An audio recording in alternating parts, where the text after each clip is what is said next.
Okay sir. Callers ఉన్నారు ఇదే విషయంపై మనతో మాట్లాడడానికి. వరంగల్ నుంచి సోమన్న గారు ఉన్నారు. నమస్తే సోమన్న గారు. నమస్తే మేడం. నమస్తే. అక్కడ ఉన్న ప్యానెల్ లో ఉన్న పెద్దలకు భరత్ గారికి, శరత్ గారికి, ప్రకాష్ గారికి నమస్కారం అండి. నమస్తే అండి. ఆల్రెడీ శరత్ గారి వాయిస్ వస్తుంది సార్. శరత్ గారి వాయిస్ ఆగితే నా రిక్వెస్ట్ ఏంటంటే శరత్ గారు చెప్పిన ప్రతి పాయింట్ అగ్రీ సార్. ఎందుకంటే ఇది సరైన సమయం కేసీఆర్ సార్ మాట్లాడడానికి. రేవంత్ రెడ్డి ఊకే తిడతాడని ఆయన ఇంట్లో కూర్చొని ఉంటే కుదరదు. రైతుల కోసం మాట్లాడిన ఆయన మాటకున్న వాల్యూ, ఆయన మాటకున్న వేటు ఈ తెలంగాణలో ఏ లీడర్ కు లేదు. కేటీఆర్, హరీష్ రావు ఎవరు మాట్లాడినా సరే వాళ్ళందరూ ఒక ఎత్తు అయితే కేసీఆర్ గారు ఒక్కరే ఒక ఎత్తు.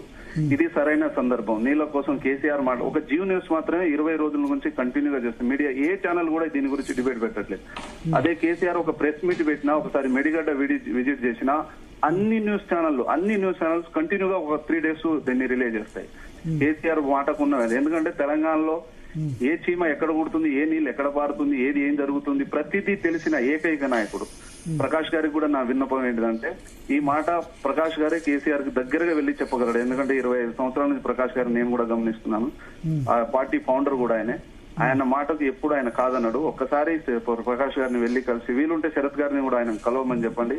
రైతుల కోసం కేసీఆర్ గారు మాట్లాడే మాటకు సరైన వేటు ఇదే సరైన సమయం. ఇదే చెప్పాలనుకున్నాను. ప్రకాష్ గారు కూడా వాదంతో అంగీకరిస్తున్నారు కేసీఆర్ ఇప్పుడు బయటికి రావాలి అని చెప్పి.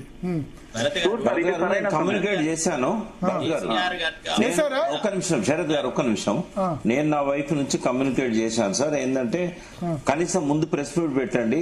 ప్రెస్ మీట్ పెట్టిన తర్వాత మీరు ప్రాజెక్టు దర్శన్ పేరుతోనే మేడిగడ్డ నుంచి స్టార్ట్ చేయమని చెప్పి నేను ఆల్రెడీ వారం రోజుల నుంచి నేను ఎఫర్ట్స్ పెడుతున్నాను సార్. కాకపోతే నేను అర్ధాంతరంగా రద్దు చేసుకుని అమెరికా నుంచి వద్దామని కూడా ఆలోచిస్తున్నాను సార్. ఈ ఇష్యూ మీద నేనే వచ్చిన తర్వాత దీన్ని ఇష్యూ టేకప్ చేస్తా సార్. ఒకవేళ వాళ్ళు నీళ్ళు ఇవ్వకపోతే నేనే పోతా కనపల్లి దగ్గర ఏం చేయాలనో నేనే ఆలోచిస్తా సార్. ఏం చేస్తారు మీరు కనపల్లి దగ్గర?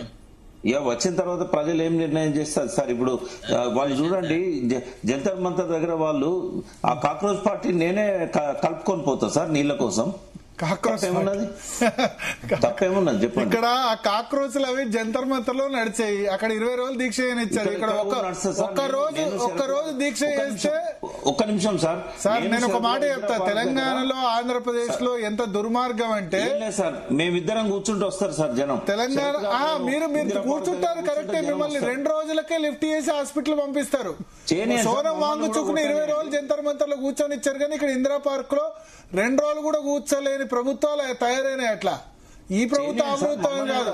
అది బీఆర్ఎస్ ప్రభుత్వం అయినా, కాంగ్రెస్ ప్రభుత్వం అయినా, అక్కడ చంద్రబాబు నాయుడు అయినా, జగన్ అయినా అంత దుర్మార్గ ప్రభుత్వం సార్. నేను శరత్ గారు ఇందిరా పార్క్ దగ్గర కూర్చుంటాం సార్.